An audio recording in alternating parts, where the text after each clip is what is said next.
In a grand mansion on the hills, where every chandelier sparkled like pride itself, lived a young billionaire named Adrian Thornton, a man whose wealth could move mountains but whose heart was terrified of making the wrong choice when it came to love, because he knew that money attracted more masks than people.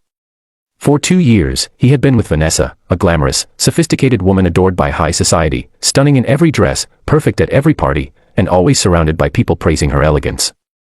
Everyone expected a proposal soon. But there was a secret part of Adrian's life Vanessa knew nothing about. His mother, Eleanor Thornton, once a respected businesswoman, now suffering severe health complications, leaving her partially dependent on others for care. She lived quietly in a private wing of the mansion, looked after by a humble young maid named Clara, a girl with a soft voice, a determined mind, and a heart so kind that even pain couldn't harden it. Adrian had purposely kept his mother's condition hidden from Vanessa, afraid that revealing an inconvenient truth would peel off the mask she wore. The engagement ring waited in his pocket, yet doubts strangled him every night. So he formed a silent plan. He would hide in the shadows, not as a billionaire but as a quiet observer, and discover who Vanessa truly was when no status or spotlight watched her. On the day Vanessa agreed to move into the mansion, she walked in with suitcases and superiority, heels tapping the marble floor like she owned every inch. When introduced to Eleanor, the woman whose fortune made Vanessa's dreams possible, she was polite but noticeably distant, faking a smile that didn't reach her eyes. But when Adrian stepped away for a sudden business trip, telling Vanessa that his assistant would manage things while he was gone, something inside her shifted, politeness turned to irritation, irritation to impatience. Adrian hadn't left the country. He hid in a private surveillance room near his mother's wing, watching screens that showed every hallway, every corner, and especially the room where his mother rested. He hoped Vanessa would pass the test and his doubts would die. Instead, he watched the truth surface like poison. It began subtly, Vanessa wrinkling her nose when Eleanor coughed, avoiding touching her wheelchair, complaining about sick smells, and rolling her eyes when she thought no one saw. Clara, on the other hand, never left Eleanor's side, adjusting pillows, feeding soup, brushing her silver hair, talking to her about flowers, sunrises, and angels. Eleanor loved Clara as if she were her own daughter. One evening, Clara prepared Eleanor's medicine when Vanessa stormed in, complaining that dinner was late and she was starving. Clara respectfully asked for a moment. Eleanor's health came first. But Vanessa's ego couldn't handle waiting. "I am not here to serve the maid's schedule," she snapped, slamming a glass on the table so hard that it cracked. Eleanor flinched. Clara placed a protective hand on her shoulder. Vanessa's glare turned icy. "Don't touch her like your family," she hissed. "You are a servant. Know your place." Adrian clenched his fists in the dark room, his jaw rigid with anger he forced himself to swallow because the test wasn't over. Clara remained calm, but her voice carried the courage Vanessa lacked. "Mrs. Thornton's life comes first. Respect is a place we all deserve." Vanessa scoffed and pushed Clara aside, lightly, but enough to show disregard. Eleanor breathed heavier, distressed. Clara quickly comforted her while Vanessa muttered insults under her breath. When Vanessa left, Eleanor whispered to Clara, "My son thinks she loves him.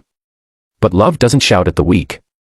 Clara smiled sadly, hiding her own feelings she buried deep because the gap between a maid and a billionaire was larger than oceans. That night, Adrian met Clara secretly in the corridor, thanking her for taking care of his mother. Clara bowed slightly, saying she was only doing her duty. But Adrian saw the exhaustion in her eyes, the kind that came from fighting battles with kindness. "Don't let her break your spirit," he said softly. Clara only smiled, a smile braver than warriors. The next morning, Eleanor's condition worsened. Her body trembled, and she struggled to breathe. Clara rushed to get her medication while Vanessa barged in, dressed for a party, angry again. "I need you to zip my dress. I'm already late." "Hurry up." Clara pleaded, "Please wait, your future mother-in-law needs help right now." Vanessa's voice grew louder, "She is old and useless anyway. Help me." Adrian's heart nearly burst with rage watching this unfold, but he forced himself to stay hidden because sometimes a mask must fully fall before consequences arrive. Vanessa shoved Eleanor's wheelchair aside, causing Eleanor to gasp in pain. Clara rushed to steady her, glaring at Vanessa now, truly angry. "You cannot treat her like this," Clara snapped with a courage burning like fire. "You cannot treat anyone like this." Vanessa leaned close with venom dripping from every word. "Shut up, you worthless maid.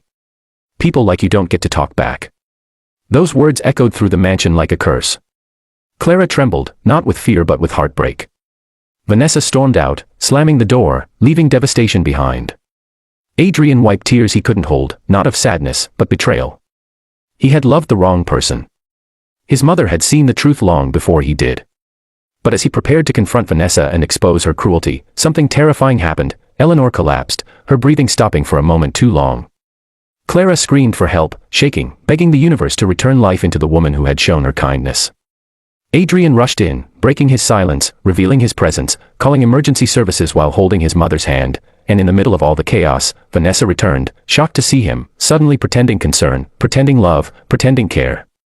But the mask was gone, and Adrian was done pretending too. Standing there in that room filled with fear and truth, Adrian realized that this was more than a test, this was a revelation. And the maid had just done the impossible.